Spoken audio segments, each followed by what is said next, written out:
হসলা এবং শ্রদ্ধা পরিবারের প্রথম গীতা সম্মেলনে আপনাদের সকলকে স্বাগত। আমরা এখানে একত্রিত হয়েছি বিভিন্ন বয়সী মানুষেরা গীতা নিয়ে গভীরভাবে আলোচনা করার জন্য। আজকে আমাদের আলোচনার ফোকাস গীতার দ্বিতীয় অধ্যায়ের 62 এবং 63 শ্লোক। গীতা চর্চা হসলা পাঠচক্রে হয়ে থাকে, কিন্তু গীতাকে বাস্তব জীবনে প্রয়োগ করব কি করে সেটাই আমাদের আলোচনার আজকে বিষয়। আমাদের সাথে আছে সুজল এবং আমি শান্তনু। আমরা রিয়েল লাইফ অ্যাপ্লিকেশন নিয়ে আলোচনা করব। বয়োজ্যেষ্ঠ মেম্বার হিসেবে আছেন কনক ম্যাডাম, আলপনা ম্যাডাম। ওনারা রেগুলার হসলার সাথে গীতা চর্চা করছেন। ওনারা গীতার যে শ্লোকের যে সারমর্ম সেটা ব্যাখ্যা করবেন, শব্দগুলির ব্যাখ্যা বুঝিয়ে দেবেন। যিনি জানেন না তারাও বুঝতে পারবেন এরকমভাবে। আমাদের সাথে আছে তরুণ প্রজন্মের প্রিয়াঙ্কা এবং দেবদনু।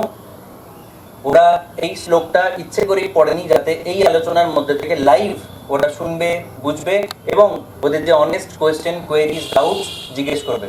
আসুন আমরা একসাথে গীতাকে নিজেদের জীবনে প্রয়োগ করি। প্রথমেই চলে আসবো কনক ম্যাডামের কাছে। ম্যাডাম শুরু করুন। ওম নমো বসুদেব সুতং দেব কংস চানুরমর্দনম দেবকী পরমানন্দম কৃষ্ণম বন্দে জগদ্গুরু। আমি আলপনা দিকে বলছি 62 আর 63 নম্বর শ্লোক পড়ে। হেতু বিষয়ান পুংসঃ সঙ্গস্তেষু উপজায়তে সঙ্গাৎ সঞ্জায়তে কামঃ কামাৎ ক্রোধ অভিজায়তে ক্রোধোৎ ভবতি সম্মোহ সম্মোহাৎ স্মৃতিবিভ্রমঃ স্মৃতিভ্রংশাৎ বুদ্ধিনাশো বুদ্ধিনাশাৎ প্রণশ্যতি। ধ্যায়ত বিষয়ান পুংস মানে ধ্যায়ত মানে ধ্যান করতে করতে, বিষয়ান মানে বিষয়ের সম্বন্ধে, পুংস মানে আমাদের মানুষদের। সঙ্গস্তেষু উপজায়তে, সঙ্গ মানে আসক্তি, তেষু মানে এই ইন্দ্রিয় বিষয়ে, উপজায়তে মানে উৎপন্ন হয়। সংঘাত সঞ্জায়তে, সংঘাত মানে এই আসক্তি থেকে, সঞ্জায়তে সঞ্জাত হয় মানে উৎপন্ন হয়। কাম কামা কাম কামাত মানে কাম থেকে, ক্রোধ ক্রোধ অভিজায়তে মানে জন্মায়, ক্রোধাৎ ক্রোধ থেকে, ভবতি সম্মোহ ভবতি মানে হয় সম্মোহ পূর্ণ মোহ, সম্মোহ মানে সম্মোহ থেকে, সেই মোহ থেকে আবার স্মৃতি, স্মৃতি মানে স্মৃতি, বিভ্রম মানে বিভ্রান্তি ঘটে, মানে সবকিছু ভুলে যায়। উঁচু নিচু, ভুল কোনটা ঠিক এটা ভুলে যায়। তখন স্মৃতি ভংসাৎ মানে স্মৃতির থেকে হয়, স্মৃতি যখন সব ভুলে যায় মানে স্মৃতি ভংসাৎ হয়, মানে তখনই ভুল হয় মানুষের, বুদ্ধি নাশ। আর সেই ভুল হলেই তখন সে সৎ অসৎ কোনো কিছু, ভালো মন্দ বিচার বুদ্ধি তার বিনাশ ঘটে। বুদ্ধি নাশ মানে বুদ্ধি নাশ হওয়ার ফলে প্রণশ্যতি, তখন তাহলে বুদ্ধি নাশ হওয়ার ফলে তখন তো তার অধঃপতিত হয়, মানে ইন্দ্রিয়ের বিষয়সমূহ সম্বন্ধে চিন্তা করতে করতে মানুষের তাতে আসক্তি জন্মায়। আর সেই আসক্তি থেকে কাম উৎপন্ন হয়, আর সে কামনা থেকে ক্রোধ উৎপন্ন হয়, ক্রোধ থেকে তখন সম্মোহ মানে মোহ হয়, সেই মোহ থেকে আবার স্মৃতি বিভ্রম হচ্ছে, তার পিছনেই ছুটে ইন্দ্রিয়গুলি কোনো কিছু। স্মৃতি বিভ্রম থেকে বুদ্ধি নাশ, বুদ্ধি নাশ হওয়ার ফলে তখন তার সর্বনাশ হয়, অর্থাৎ মানুষ পুনরায় জড় জগতে অন্ধকূপে তখন আবার অধঃপতিত হয়। আমরা এবার এটা ব্যাখ্যায় আসি। সুজল, তোমার এটার সম্বন্ধে যে আমরা মানেটা তো সবাই জানলাম, শুনলাম, এটাকে এমনভাবে ব্যাখ্যা করো যাতে একজন বাচ্চা ছেলেও বুঝতে পারে। আচ্ছা, প্রথম এটাতে ডাউট আসতে পারে যে গীতার শ্লোকটাতে যেটা বলা হয়েছে যে আমরা কিছু নিয়ে অধিক ভাবতে শুরু করি, যখন মানে অধিক কন্টেমপ্লেট করি, অধিক কন্টেমপ্লেট করা থেকে আমাদের সেই জিনিসটা নিয়ে আসক্তি তৈরি হয়। তো কন্টেম্পলেটিং আমরা করছি কেন? আমরা তাহলে এটাও বলতে পারি যে ইন্দ্রিয় বা কোনো যে বস্তু নিয়ে আমরা অনেক ভাবছি, সেই বস্তুর দ্বারাই আমরা মানে সেটা নিয়ে আমাদের আসক্তি তৈরি হচ্ছে।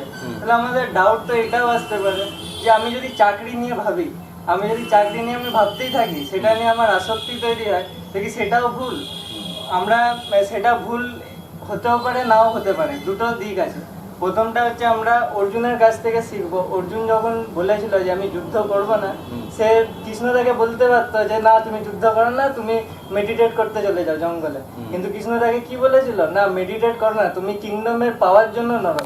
আর সে তাকে এটা বলেনি যে তুমি ফল পাবে যেটা সেটার জন্য লড়ো। তো দুটো দিককে আমরা মানে বিভাগ করতে পারি, তাই তো? একদমই তাই। তো এটা নিয়ে আমার একটা ব্যাখ্যা আছে যে একটা মাইক থেকে অসুবিধা, যে যেমন রাবণের যে কাহিনী, আমরা সকলেই রামায়ণ পড়েছি, রাবণের কাহিনী আমরা সকলেই জানি। তো রাবণের অনেকে বলে বিনাশ শুরু হয়েছিল যখন সীতা অপহরণ শুরু হয়েছিল, সবাই বলে তো এটা, কিন্তু আমার মনে হয় তার আগে শুরু হয়েছিল। কারণ সে সীতার প্রতি একটা কামনা বাসনা তৈরি হয়েছিল সীতাকে দেখে, যেটা ওই বোর্ডেও আমরা লিখে রেখেছি, তুমি যেটা বলে কন্টেম্পলেট। সে যখন কোনো একটা বস্তু বা ব্যক্তি নিয়ে ভাবছে, তার প্রতি আসক্তি হচ্ছে, তখনই সীতাকে পাওয়ার জন্য সে ছুটলো। যখন দেখছে রাম তার মানে আছে, সে শক্তিশালী, পাবে না, তখন তার মনের মধ্যে ক্রোধ। কোনটা জিনিস, তুমি যে চাকরির এক্সাম্পলটা দিচ্ছিলে, আমার এক্সাম্পলটা খুব ভালো লাগলো, যে চাকরি পাওয়ার জন্য তাকে একটা টার্গেট রাখতে হবে। কিন্তু যদি চাকরিকেই সে যদি নিজের লক্ষ্য স্থির করে দেয়, অসুবিধা কি, যে চাকরি পেলে বিশাল আনন্দ হবে যে আমি দুনিয়া জয় করেছি, আর চাকরি না পেলে কি হবে না, ক্ষোভ, এই চাকরিটাই হয়তো জীবন ছিল। ফলত কি হবে, ধরো ইঞ্জিনিয়ারিং স্টুডেন্ট, সেই চাকরি নিয়ে যদি নিজের সর্বস্ব বিসর্জন দেয়, পজিটিভ দিকে হোক নেগেটিভ দিকে হোক, দিচ্ছে তো সর্বস্ব বিসর্জন করে, ইতিমধ্যে ফ্যামিলি এমার্জেন্সি হতে পারে না, ইতিমধ্যে কোনো গ্র্যাজুয়েট মাস্টার ডিগ্রি করার চান্স আসতে পারে না, ইতিমধ্যে কোনো বিদেশে কোনো কোর্স করার চান্স আসতে পারে না। তাহলে তুমি যখন নিজে পুরোপুরি অন্ধকূপের মধ্যে প্রবেশ করছো, কামনা বাসনা, তো কথায় আছে, আমরা আলোচনা করবো এটা, যে অনলি স্পিরিচুয়াল কন্টেম্পলেটিং, মানে কৃষ্ণ ভাবনায় যদি তুমি নিজেকে মানে কনফিগার করতে পারো, একমাত্র সেই ধরনের থিঙ্কিং হচ্ছে গুড। তো এটা নিয়ে আপনাদের কি বলার আছে, যে কোনো একটা জিনিস, যেমন রাবণের এক্সাম্পলটা বললাম, যে রাবণের পতন শুরু হয়েছে, সে যখন ভাবতে শুরু করেছে আমি সীতাকে কেন পাবো না, হ্যাঁ, তো সেখান থেকে সে মোহগ্রস্ত হয়েছে, ভুলেই গেছে যে মানে আমি রামের সাথে যুদ্ধ করছি। তো আমি আরো কিছু কথা বলার আছে আমার, আপনার কাছ থেকে একটু শুনবো এই নিয়ে। হ্যাঁ, রাবণ তো ওই রাগের জন্যই হয়েছিল, সীতাকে না পাওয়ার জন্য। যেমন আমি একটা বলছি, মুনি দুর্বাসা। দুর্বাসা মুনি তো অনেক আত্মতত্ত্ব জ্ঞানী মুনি ছিলেন, কিন্তু উনার কি ছিল, একটা উনার ক্রোধ খুব বেশি ছিল। মানে এই যে এই শ্লোকে ভগবান ক্রোধ থেকে সম্বরণ করতে বলেছেন, কিন্তু উনি মুনি হয়েও ক্রোধটা সম্বরণ করতে পারতেন না, ওই জন্যে। আর কিন্তু রাজা অম্বরীশ, উনি ছিলেন সাধারণ মানুষ, উনার কি ছিল, উনার চোখ শুধু দেখতো ভগবানের ছবি, মন্দির, পূজা, এইসব। আর উনার কান শুনতো ভগবানের গান, ভগবানের নাম গান। আর উনার হাত চলতো ভগবানের সেবার উদ্দেশ্যে। হ্যাঁ, মন্দির পরিষ্কার করা, ভগবান ছাড়া আর উনি কিছু জানতেন না। এই জন্যে যখন দুর্বাসা মুনি উনাকে শ্রাপ দিয়ে, অগ্নিজ্যোতি দিয়ে মারতে চেয়েছিলেন রাগে, মানে উনি শুধুই রেগে যেতেন, তো একটা কারণে উনি রেগে গেছিলেন।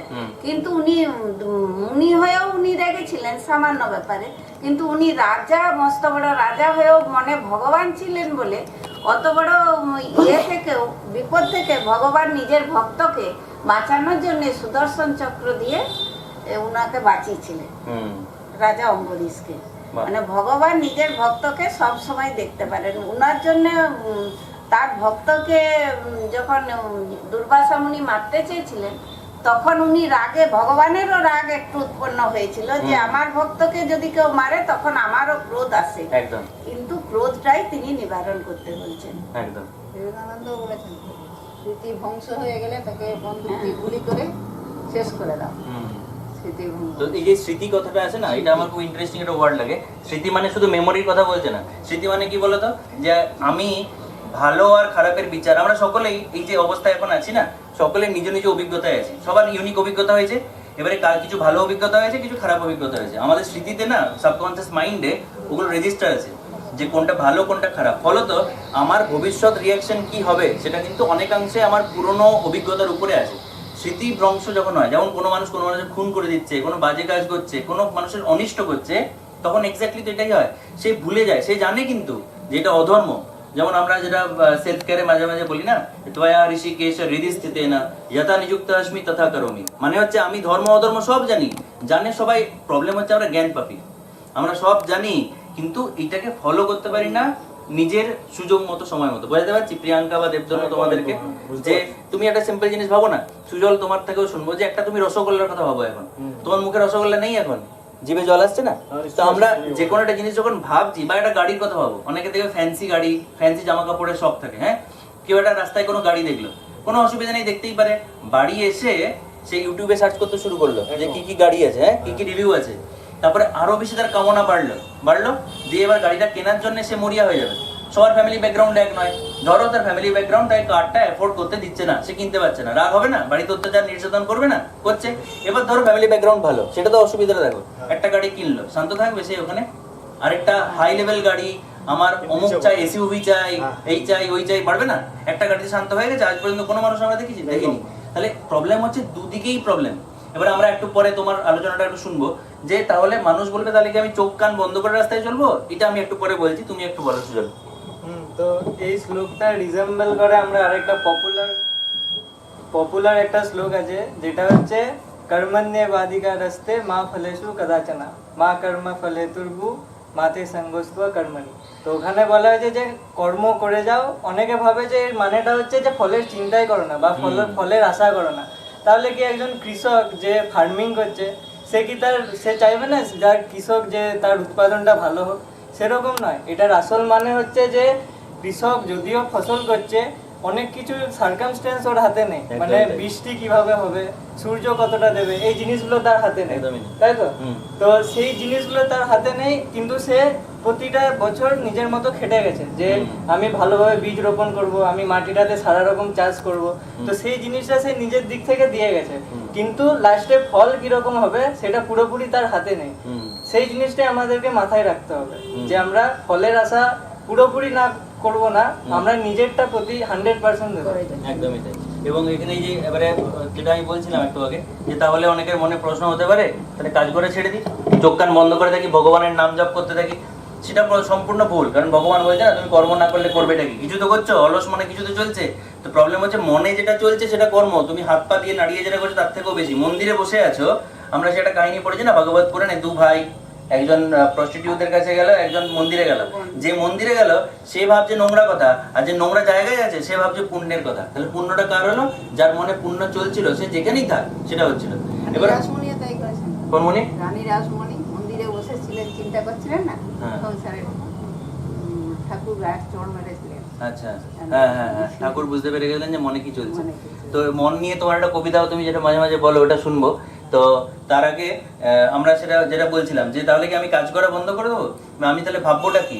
একটা জিনিস ভেবে দেখুন, ছোটবেলায় আমাদের সকলেরই খেলনার শখ ছিল, এখন কারোর সেরকম অর্থে নেই। কিছুটা হয়তো প্রিয়াঙ্কার আছে বা ক্ষণিকের আছে, মানে ছোটবেলায় যেমন ছিল সেরকম তো নেই না প্রিয়াঙ্কা বা দেবদনু, আমাদের সেরকম নেই। খেলতাম, এখন নেই। তাহলে এখন কথা হচ্ছে যে আমরা কি স্টেপ বাই স্টেপ, যে প্রথমে আমি খেলনা গাড়িগুলোটাকে আমি ছেড়ে দেবো, যে খেলনা গাড়ির নেশা কাটাবো, তারপরে আমি ফুরফুরের অন্য ধরনের খেলনার নেশা কাটাবো, এরকম ভাবে স্টেপ বাই স্টেপ গেছি কি আমরা? না, সমস্ত খেলনার নেশাগুলো একেবারেই কিন্তু কেটে গেছে। তো এই যে আমাদের এই যে ফোনগুলো আছে, ফোনগুলো নিয়েও একটা আমার এক্সাম্পল আছে, পরে আলোচনা করবো। তাহলে কি করে আমাদের খেলনার নেশাটা কাটলো এটা ভাবতে হবে। তাহলে এই জিনিসটা আমাদের সংসার চলবে কি করে, আমি থিঙ্কিংটা কৃষ্ণের দিকে নিয়ে যাবো সেটা ভাবতে হবে। তার মানে আমি হঠাৎ করে কোনো গাড়ি দেখে আমার তার প্রতি কামনা বা রসগোল্লা থেকে খাওয়ার কামনা ত্যাগ করতে পারবো না। আমি কি পারি? আমি আপার লেভেল নিজেকে লিফট করতে পারি। কেন খেলনার প্রতি আমার আসক্তি কমেছে? শুধুমাত্র বয়স বেড়েছে বলে না ম্যাচুরিটি বেড়েছে বলে? ম্যাচুরিটি বেড়েছে বলে অটোমেটিক্যালি কিন্তু ওই জিনিসগুলো, খেলনার প্রতি আসক্তি খারাপ নয়, আমি বলছি যে অটোমেটিক্যালি হয়। এটা কেন হয়েছে না, যখনই আমাদের ম্যাচুরিটি হায়ার লেভেলে যাচ্ছে, হায়ার ইন্টেলেক্টে যাচ্ছে, হায়ার বুদ্ধিমত্তায় যাচ্ছে, অটোমেটিক্যালি ওই জিনিসগুলো পিছনে যাবেই। তার মানে আমাদের এই শ্লোক থেকে বাস্তব জীবনে শিক্ষা হচ্ছে কাজগুলো করো। একজন সাধু সন্ন্যাসী, যে প্রকৃত অর্থে সাধু সন্ন্যাসী, সেও বিল্ডিং বানাচ্ছে, একজন বিল্ডারও বিল্ডিং বানাচ্ছে, পার্থক্য নেই মানসিকতায়। দুজন মানুষ খাবার খাচ্ছে, একজন ইন্দ্রিয়ে যখন বলছে যে এই খাবারটা খেতে ভালো লাগছে, খা রে, তেলে ভাজা খা, এই খাচ্ছে।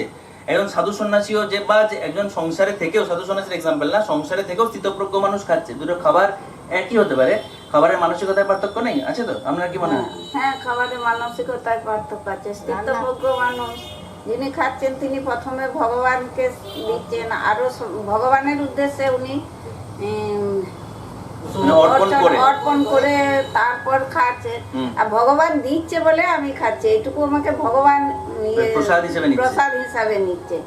আর যিনি সবকিছু আয়োজন করে নিজেই খাচ্ছে, মানে একটা অহংকারের সঙ্গে আরো 5 জনকে খাওয়াচ্ছে যে আমি খাওয়াচ্ছি, একদম আমি ডেকেছি, আমি হোটেলে দিচ্ছি, বড় হোটেলে সবাইকে পার্টি দিচ্ছি বা এই করছি, এটা আমি ডেকেছি, মানে তার মধ্যে অহংবোধ আছে। আর যে যিনি স্থিতপ্রজ্ঞ মানুষ খাচ্ছেন উনি মানে ভগবান দিচ্ছে, ভগবান জুটিয়েছে, সেই জন্য আমি ভগবান খাচ্ছি। আগে ভগবানের অর্পণ করে তারপরে আরো যদি কেউ থাকে যে কোনো ইয়ে।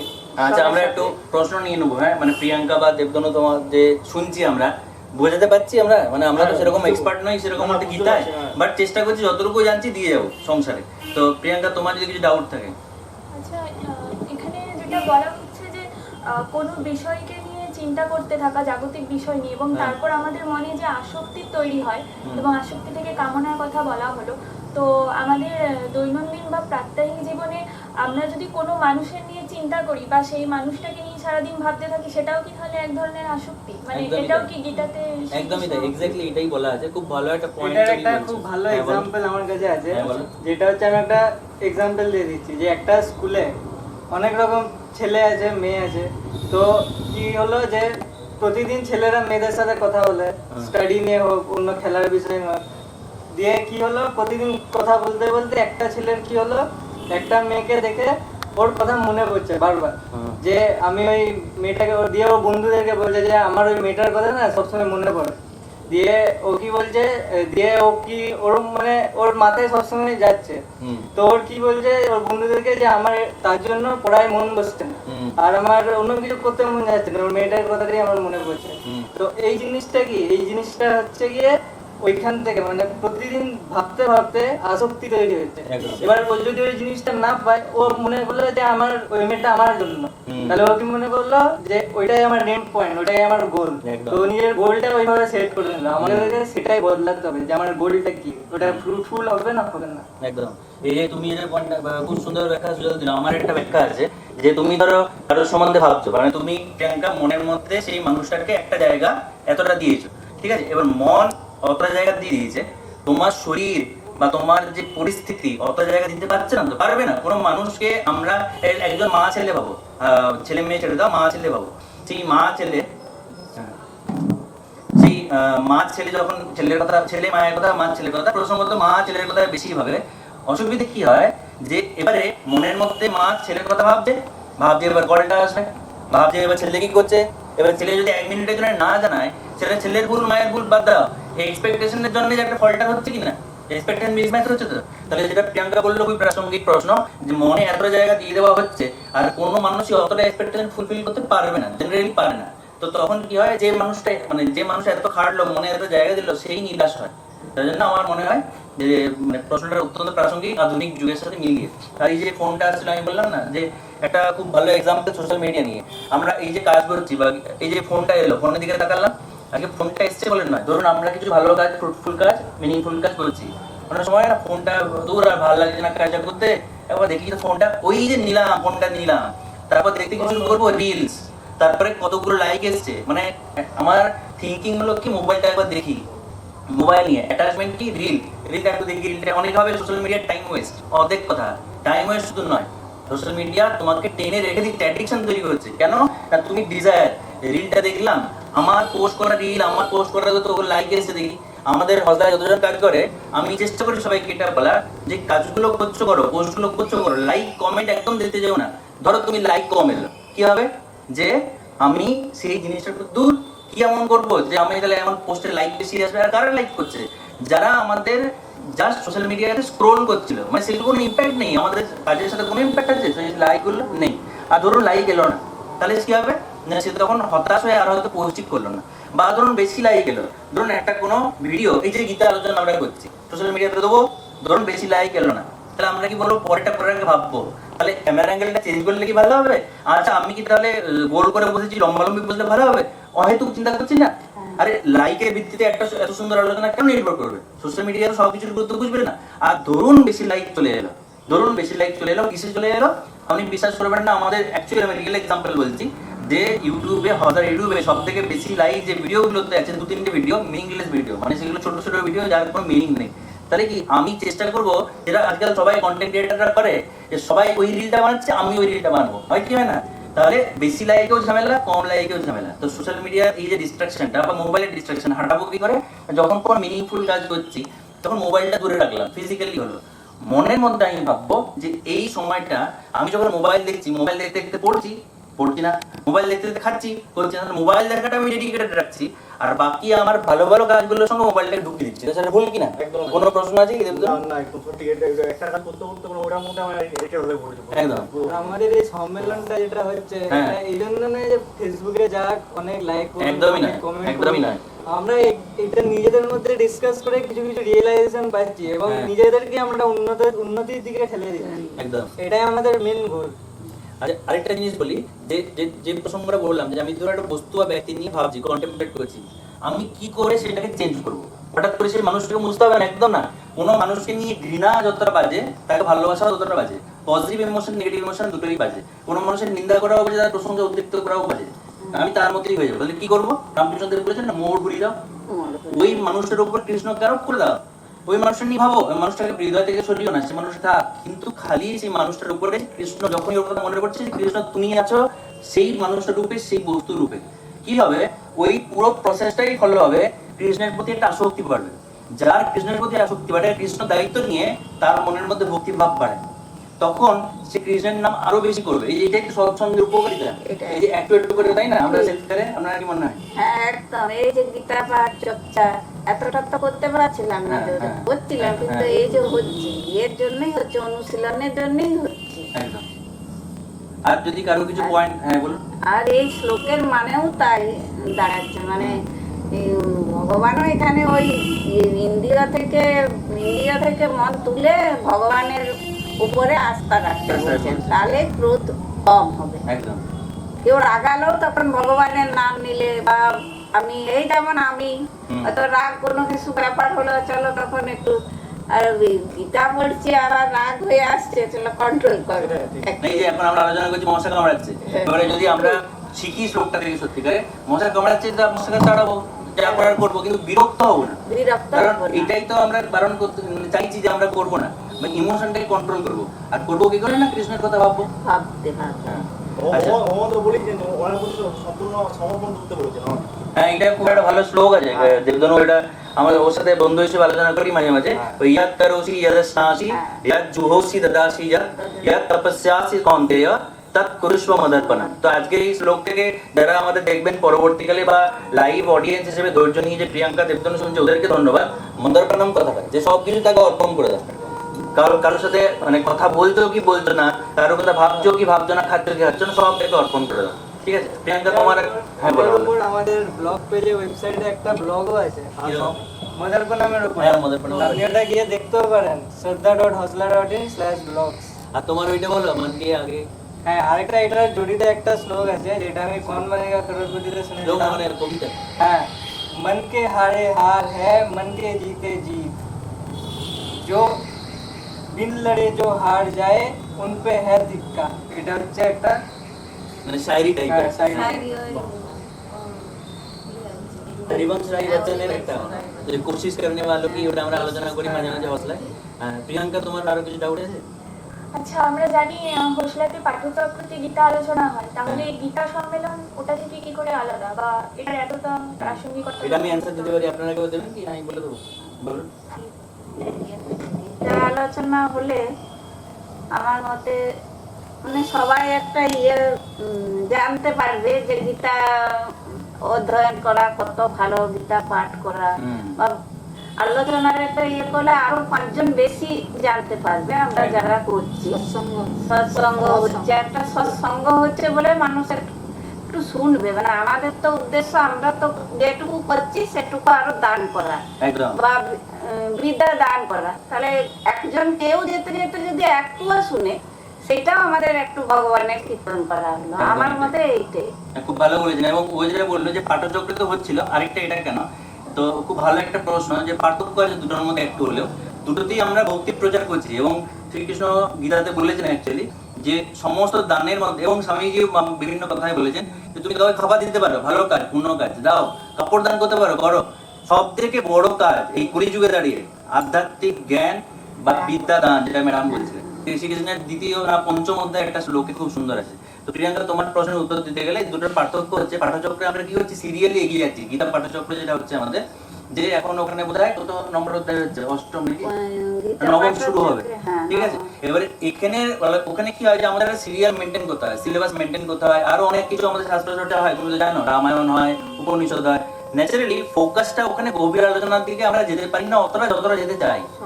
গীতা সময়ের জন্য গীতা সম্মেলন হচ্ছে ওই পাঠচক্রের একটা বেস তৈরি হয়ে গেছে, সেটার উপরে আরো বেশি গভীরে যাওয়ার জন্য আমরা ইনডেপথ মানে ইনওয়ার্ড লুকিং ডেপথ বলছি, বাইরের দিকে না, বিয়ন্ড যতটুকু আমরা মিনিং জানি তার ভিতরে জীবনে প্রয়োগ করবো কি করে আমরা চেষ্টা করছি। ধীরে ধীরে নিশ্চয়ই আরো উন্নত হবো। এইটা বোঝাতে পারলাম কি? তো আমরা এরকম যেটা আলোচনা করলাম, আপনাদের মনে হবে যে অনেকগুলো ডাউট জিজ্ঞেস করা হলো যে আমরা কিভাবে মনে রাখবো এই জিনিসটা, যে এই শ্লোকের জিস কি, সেটা এই বোর্ডে দেখুন লেখা আছে। হ্যাঁ, প্রথমে হচ্ছে যে কন্টেমপ্লেট করা, মানে কিছু নিয়ে গভীরভাবে চিন্তা করা এবং করেই যাওয়া। রাত দিন উঠতে বসতে কোনো জিনিসকে আমরা যদি চিন্তা করতে থাকি, সেটা দিয়ে আমাদের থিঙ্কিং শুরু হয়, বাস সেটা থেকে আমাদের অ্যাটাচমেন্ট শুরু হয়, যেটার প্রতি বৈরাগ মানে এটাই মনন বলছি। হ্যাঁ, সেটার প্রতি আমাদের একটা অ্যাটাচমেন্ট চলে আসে। তো সেখান থেকেই ডিজায়ার, অ্যাঙ্গার, ডেলিউশন পরপর আসতে থাকে এবং লাস্টে মানুষের পতন ঘটে। তো আমাদের সব থেকে বেস লেভেলের কাজটা করতে হবে, যে এমন কিছু করা যেটার প্রতি আমাদের আসক্তি আসবেই না, থিঙ্কিং হবেই না বেশি। যেটা ভগবত চিন্তা মোস্ট, অ্যাটাচমেন্ট বেশি হবে। হ্যাঁ, তার প্রতি অ্যাটাচমেন্ট হলে প্রেজেন্টে মাইন্ডফুল থাকবো। একদম। তো প্রিয়াঙ্কা, আর কিছু জিজ্ঞেস হচ্ছিলে? দেবতুন্দার কোনো প্রশ্ন আছে?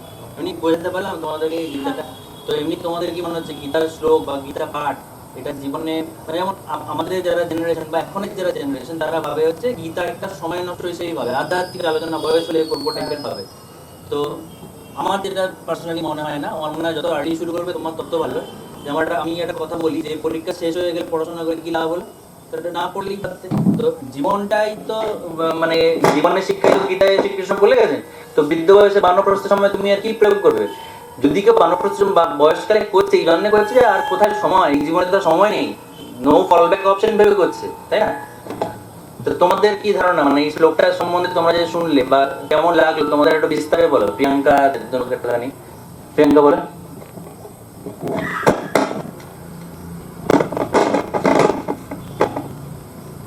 ফেলে যাচ্ছে। এতক্ষণ যে আলোচনা হলো, যেটা থেকে আমরা এটাই বুঝতে পারলাম যে জাগতিক বিষয়ে যে সকল বস্তু বা ব্যক্তি সমূহ, আমার মনে হয় সেটাতে অতটা ফোকাস না করে বেশ নিজের মতো কর্মটা করে যাও এবং কোনো একটা জিনিসকে নিয়ে অতটা গভীরে না যাওয়াটাই আমার মনে হলো ঠিক আছে। মানে গভীরে যাও কিন্তু কৃষ্ণকে নিয়ে যাও, হ্যাঁ, ভগবানকে মানে নিয়ে যাও।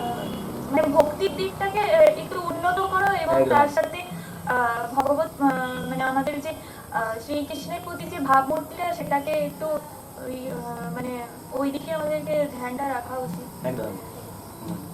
দেবদুন, কেমন লাগলো আলোচনা? খুব সুন্দর লাগলো, খুব ভালো। তাহলে আমি জানতে পারলাম এই হ্যাঁ, অনেক অজানা অনেক অজানা ছিল, জানতে পারলাম। হ্যাঁ, আবার পরের গীতা সম্মেলনে আমরা একত্রিত হবো, সবাই একত্রিত হবো। হ্যাঁ। আপনারা সবাই আমাদের এটা আসুন, হ্যাঁ, হ্যাঁ, যাতে আমরা এইভাবে এগিয়ে যেতে পারি এবং সমাজে এই বার্তা ছড়িয়ে দিতে পারি। একদম। তো আমরা শেষ করব, আপনারা ওই গীতার যে শেষ মন্ত্র ওটা দিয়ে শেষ করুন। আমার সুজলের প্ল্যান ছিল যে আমরা একটু ইয়াং জেনারেশন তো কোশিশ করনে वालों के लिए শেষ করি। হ্যাঁ, ওটার শেষ প্রথম পংক্তিটা শেষ পংক্তিটা করি, ঠিক আছে? कि कोशिश करने वालों की कभी हार नहीं होती, असफलता एक चुनौती है, इसे स्वीकार करो। असफलता एक चुनौती है, इसे स्वीकार करो। क्या कमी रह गई देखो और सुधार करो। जब तक न सफल हो नींद चैन को त्यागो तुम, संघर्ष का मैदान छोड़कर मत भागो तुम। कुछ किए बिना ही जय जयकार नहीं होती, कोशिश करने वालों की कभी हार नहीं होती, कोशिश करने वालों की कभी हार नहीं होती। আপনারা এবারে গীতা যেটা শেষ করবেন একসাথে। সুপ্তা সুবিতা কর্তব্যা কেবলই শাস্ত্র বিস্তরই ইয়া স্বয়ং পদ্মনাভস্য মুখ পদ্মাগ্নিশ্রিত্বা ওম নমো ভগবতে বাসুদেবায় নমঃ হরি ওম তৎসৎ।